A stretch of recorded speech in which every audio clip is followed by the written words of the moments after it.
Try and answer any questions. Tom. Senator Van Hollen, you mentioned Russell Vogt and OPM. President said directly in the White House the other day that if shutdown happens, they can do some things that Democrats will not like. Do you see that as an empty threat or a promise he's going to follow through on to just outright fire federal workers? I see that as more of the Mafia-Style tactics that this president and this lawless administration have been engaged in since day one. I want you to think about what started happening back in January.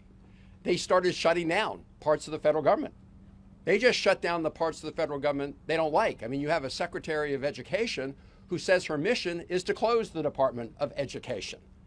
And that's what they've been doing. And they have been illegally firing federal employees since day one. Now, what they're saying is, well, we're in a shutdown, we're going to fire more people.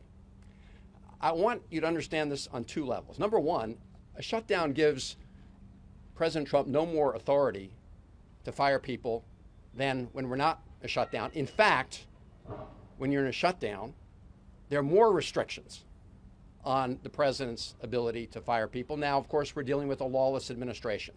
But I want you to think about the other part of what they're saying. They're saying they want to reopen the government, at least that's what they're claiming, because they don't want to deny the American people important services. That's our position.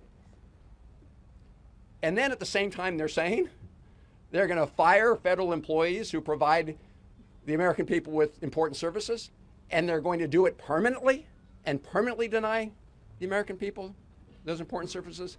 This is gratuitous cruelty. And I think people see through it.